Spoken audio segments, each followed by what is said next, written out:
ఈరోజు మనం 11తోనూ మల్టిప్లికేషన్ ఎలాగో చేసుకున్నాం. వితిన్ సెకండ్స్లోనూ మనం ఎలా చేయొచ్చు అంటే 2 డిజిట్స్ ఎలా చేయొచ్చు, 4 డిజిట్స్ ఎలా చేయొచ్చు, 3 డిజిట్స్ ఎలా చేయొచ్చు అన్నది మనం చేసుకోవచ్చు. ఇంతకుముందు కదా అదే కూడా మన ప్రొడక్ట్ ఎలా వస్తుంది అంటే ఇక్కడ ఎప్పుడైనా సరే 11తో మల్టిప్లికేషన్ చేసినప్పుడు 2 డిజిట్స్ది ఎప్పుడైనా సరే +1 అంటే 5 డిజిట్స్ ఆన్సర్ వస్తుంది. ప్రొడక్ట్ అనేది 5 డిజిట్స్. ఇక్కడ 3 డిజిట్స్ ఉందండి. 3 డిజిట్స్ అంటే ప్రొడక్ట్ మనకి ఎన్ని డిజిట్స్ వస్తుంది? 5 డిజిట్స్. 4 డిజిట్స్ వస్తుంది. 4 డిజిట్స్ వస్తుంది. అలాగే ఇక్కడ 4 డిజిట్స్ ఉంది. 4 డిజిట్స్ అంటే 5 డిజిట్స్ ఉంది వస్తుంది. సో ఇలాగ మనం చెక్ చేసుకొని మనం అలా చేస్తాం. వితిన్ సెకండ్స్లోనూ మనం అంటే ట్రెడిషనల్ మెథడ్లో కాకుండా మనం ఎలా చేయాలో మనం చూసుకుందాం. అంటే ఏమీ లేదు, ఇక్కడ మనకి 5 అన్నది ఉంది. 5 అనేది వేసుకుంటాం. తర్వాత దాని సక్సెస్ నెంబర్ అంటే 3 + 5 అంటే 8. ఇక్కడ మీకు కావాలనుకుంటే ఇక్కడ 0 వేసుకోండి, లేదు అంటే మీరు అవాయిడ్ చేసుకోవచ్చు. అంటే లాస్ట్ డిజిట్ని అంటే 3తోనూ లాస్ట్ డిజిట్ని మనం వేసుకుంటాం. అంటే 35 × 11 ఎంత వస్తుందండి? 385 అనేది వస్తుంది అన్నమాట. అది నెక్స్ట్ 543 × 11. 543 × 11 ఏమవుతుందండి? 3 వస్తుంది. 3 4 + 3 7 5 + 4 9 0 + 5 అంటే 5973 అనేది వస్తుంది. 5973. అలాగే మనకి 9 ఇక్కడ మీకు ఇక్కడ 9 కాబట్టి మీకు కన్ఫ్యూజ్ అవ్వకుండా ఒక విధంగా చెప్తాను చూడండి. 9 అంటే 9 + 8 17 డబుల్ డిజిట్ కాబట్టి ఇలా వేసుకోండి.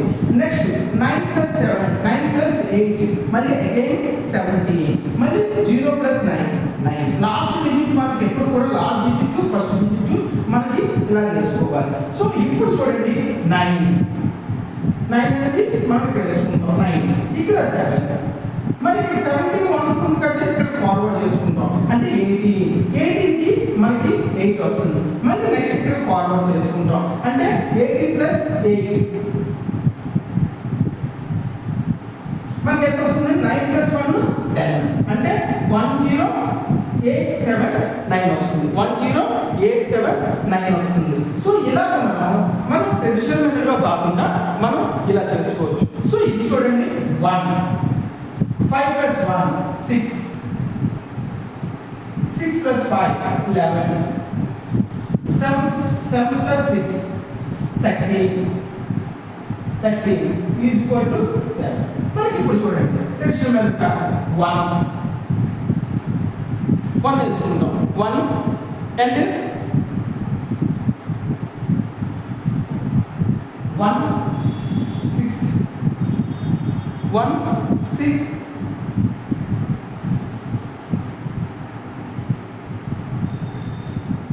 1 6 అంటే మళ్ళీ 7 ఈ 1 ఇక్కడ ఫార్వర్డ్ చేసుకుంటాం 4 మళ్ళీ ఇక్కడ 1 ఇక్కడ ఫార్వర్డ్ చేసుకుంటాం 8 7 అంటే 8 4 7 6 1 వస్తుంది. 8 4 7 1 6 11కి 1 సారీ ఇక్కడ 1 ఉంది. ఇక్కడ 1 6 1 ఇక్కడ ఫార్వర్డ్ చేసుకుంటాం 4 ఇక్కడ నుంచి ఇక్కడ ఫార్వర్డ్ చేసుకుంటాం 8 4 1 6 1 అనేది వస్తుంది. 8 4 1 6 1 అనేది వస్తుంది అన్నమాట. అంటే 7 6 5 1 × 11 8 4 7 6 1 వస్తుంది. సో అలాగే మనకి ఇది చూడండి 3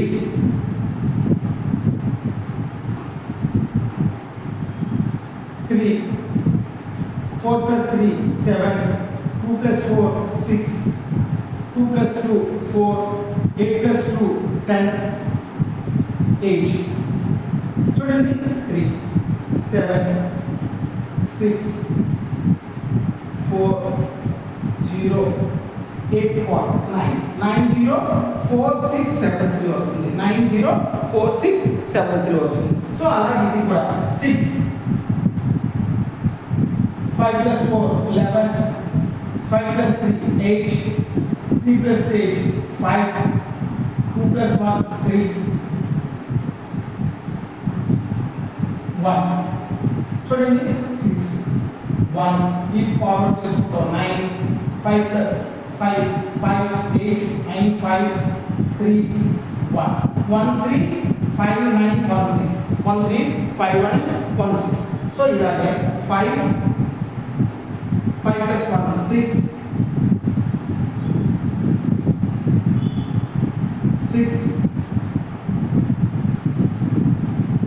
6 plus 1 7 5 plus 1 11 3 plus 5 8 4 plus 3 7 4 4 plus 3 1 4 ఏంటి చూడండి 5 6 7 1 ఇది ఫార్వర్డ్ చేసుకుంటాం 9 ఇక్కడికి 9 7 4 4 7 9 4 7 9 1 7 6 5 1 అనేది 1 కి వస్తుంది అంటే 43 4 3 5 6 1 5 into 11 ని మనం చేస్తే 4 7 9 1 7 6 5 అనేది మనకు వస్తుంది సో అలాగే మనకి చూడండి 5 6 మనకి చూడండి 2